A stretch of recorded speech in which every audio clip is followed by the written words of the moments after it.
কাজী মাসুম আক্তার পাহাড়েই বসুক, কাজী মাসুম আক্তার পলিটিক্যালি অ্যানসারটা পাবেন তিনি যদি পলিটিক্স করেন। কাজী মাসুম আক্তার। আমি মূল কথায় যাচ্ছি, ওরা তো দেখতে পাচ্ছে দিদির বাংলাদেশিদের প্রতি খুব ভালোবাসা, এইটাতে যাচ্ছে। ভালোবাসায় আসুন, আর তো ঝগড়াতে যাচ্ছেন কেন? বছর শেষ হতে চললো, এটা বছরের শেষ রবিবার, ভালোবাসায় আসুন আপনি। বিষয় হচ্ছে বাংলাদেশে যে লোকগুলোকে তালতলা থেকে পাওয়া গেছে, ওরা রাজাকার, ওরা মুক্তিযুদ্ধে কালপিট ছিল, তাদের পাওয়া গেছে, যারা অনেক খুন করেছিল বাঙালিকে, বাংলাভাষীদের ধরে ধরে খুন করেছিল। এই সময় ওদেরকে কিন্তু আমরা কলকাতাতে শেল্টার দিয়েছিলাম, ওদেরকে ধরা গেছে, পাওয়া গেছে, কিছু কিছু তুলে নিয়ে গেছে, কিছু কিছু ফাঁসি হয়েছে, বাকিগুলো এখন মুক্তি পেয়ে গেছে, এখন মহাপুরুষ হয়ে গেছে তারা সব।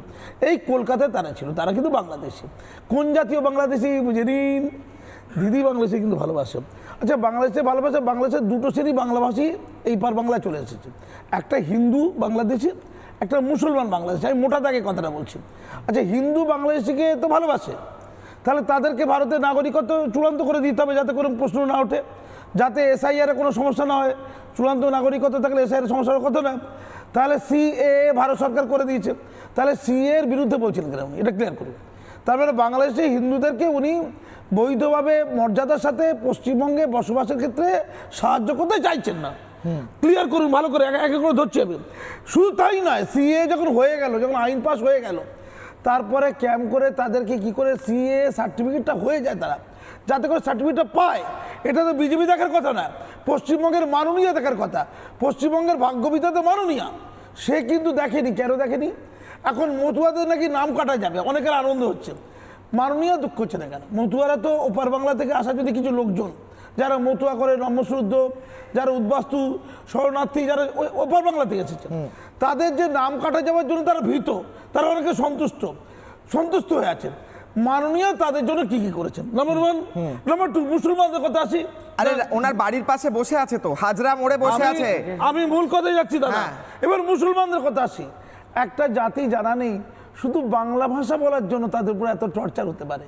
আমি দিদিকে বলি, শুধু বাংলাভাষী মুর্শিদাবাদের সুতির ছেলে সোহেল রানা উড়িষ্যায় পরিযায়ী শ্রমিক কাজ করতে গিয়েছিল, পিটিয়ে মেরে দিয়েছে, পিটিয়ে।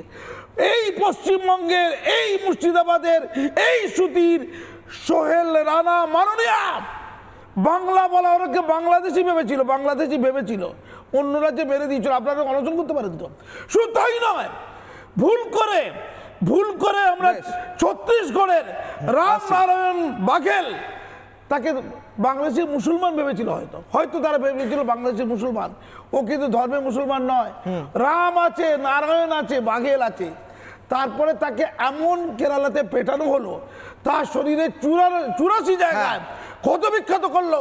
তার যে পোস্টমর্টম করেছে, সে বলেছে এত বিভৎস নারকীয়তা দেখা যায় না। এই টাটকা দুটোই কয়েকদিনের ঘটনা। মাননীয়, ওরা বাংলাদেশি অজুহাতেই মার খেয়েছিল। একজন হিন্দুও মরেছে, একটা মুসলমানও মরেছে। আব্বার বাংলাদেশি প্রীতি। একদিকে হিন্দুদের ক্ষেত্রে দায় নেই আপনার, সিএ করে তাদের অবস্থান দেবেন না, যতই বাংলাদেশের দীপুদাস এখান থেকে তাদের এখানে স্থান দেওয়া হবে না। চলে যাক, এখান থেকে আমাদের দ্বিতীয় তার আগে আমি কয়েকটা বক্তব্য শোনাবো। আমি আবারও যাব, হাজরা মোড়ে আমরা লাইভ রয়েছি। হাজরা মোড় থেকে বসে রয়েছেন হিন্দু মুসলমান নির্বিশেষে, সাধু সন্ত নির্বিশেষে, সরফরাজও আছেন সেখানে, রামানন্দ মহারাজও রয়েছেন এবং অন্যান্য মহারাজরা রয়েছেন, হিন্দুরা রয়েছেন, প্রতিবাদীরা রয়েছেন। তাদের কাছে যাওয়ার আগে হিন্দুদের কয়েকটা বক্তব্য শোনাবো। দ্বিতীয় অগ্নিবাণ নিয়ে আমি ডিবেটের দ্বিতীয় অংশে যাচ্ছি, দেখুন। আমরা হিন্দু ভাই এক হতে চাই, বিচার চাইছেন, প্রতিশোধ নিতে চাই আমরা। হ্যাঁ, বিচার চাই, ওর প্রতিশোধ নিতে চাই। আমরা এর প্রতিবাদ চাই, আমাদের গায়ে রক্ত থাকতে আমরা ছাড়বো না।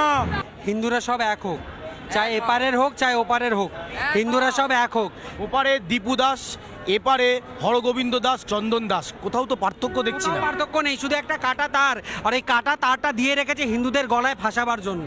ওপারে দীপু দাস, এপারে চন্দন দাস, 1 মিনিট লাগবে না, আমার আপনারও হতে হবে। এই জন্যে আমরা চাইছি সনাতন ধর্মর জয় হোক। বাংলায় যা হচ্ছে ভালো হচ্ছে না। এইখানে খুন করা হয়েছে, মার্ডার করা হয়েছে, আর ওখানটায় ওকে জেনে বুঝে ওরা সেইভাবে মেরেছে। নানা ধরনের কন্টেন্ট দেখার জন্য লাইক করুন, শেয়ার করুন আমাদের ফেসবুক পেজ, সাবস্ক্রাইব করুন আমাদের ইউটিউব চ্যানেল।